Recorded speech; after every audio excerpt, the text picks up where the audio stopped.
Ito po ang ating napagandang Joe Versatrax heavy duty stroller. So this is good for newborn. Ayan. So adjustable po siya for fully reclined, semi-reclined, hanggang sitting position po niya hanggang 30 to 35 kg.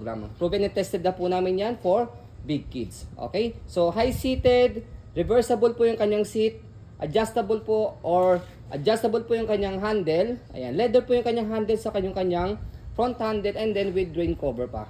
This is already washed and ready to use. Wala po na po itong faded, wala po siyang discoloration. Adjustable din po yung kanyang canopy. So pakita po natin one by one. So ito yung kanyang canopy, and then adjustable canopy. Ayan. And then ito yung kanyang peekaboo. Okay? And then pakita natin yung kanyang reclining position. So dito siya pinipress. Ayan. Okay?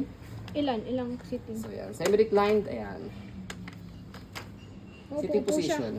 And then yung kanyang harness, ayan, wala po siyang putol 5 harness, sip na sip si baby. As you can see, mahaba siya.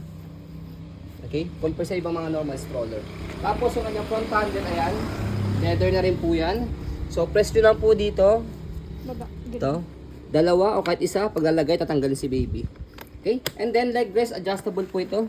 So press nyo lang po yung button dito, ayan. Iupo mo. Kapag gusto nyo po siyang iupo. Ayan. Or semi-reclined. Ayan. Okay? So pakita mo naman muna na yung kanyang pagkaka-adjust sa forward facing. So ito po yung tinatawag ng rearward facing, nakaharap po sa inyo si baby. Reverse. Pag naman forward facing, these two side, slice nyo po siya, slide, and then buhatin nyo lang siya. Shoot nyo lang siya rito. So that's it. Ganun lang siya kadali i-reverse. Ayan. Footrest. So pakita mo yung kanyang footrest, tapos yung gulong po niya sa harapan. Straight. And then big wheels na rin po yung gulong niya sa likuran. Normal scratch, pero hindi na siya latao. Lagyan ko ng paint. Body frame. Ganda ng frame. Wala siya yung hard scratch na na silver scratch. Ganda pa. Okay. So this one is sticker lang po, hindi na namin tinanggal kasi malagkit siya. Huwag mo nang tanggalin. Okay. Kasi galing sa ibang bansa. Australia ba ito binili? Wala po nito dito sa Pilipinas ha. Tapos tingnan mo yung tatak niyan, yung brand niyan. Kaya wala kayong katulad dito. Nuna, sa Nuna binili oh. Tingnan nyo. Nuna Baby Australia. See? Wala niyan sa Pilipinas. Kayo lang may So yung basket niya malaki, marami kayo pwedeng mailagay. May pocket dito. Pwede kayo maglagay ng tubig. Dito meron lagay ng wipes. Tapos ang cable na po siya para sa tapak lang po dito. Naka-stopper na siya. kabilang frame darling. Okay, kabilang side ng body frame. Ayan. Okay. Sobrang ganda po nito. Handle. Ayan. Jackpot ang makakuha po nito.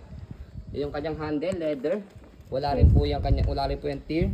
So this one, normal po ito. Pag pinod, mamaya papakita natin. And then, adjustable po ito. So press nyo na po ito. Slide nyo na po itong dalawang side. Ayan. Kaya pwede po ito sa mga tangkad ng mga parents. And then yung kanyang accessories na ring cover. Light nyo pa, Yeah. hindi madilaw. And then next natin sa pag-fold po sa kanya, baba nyo ng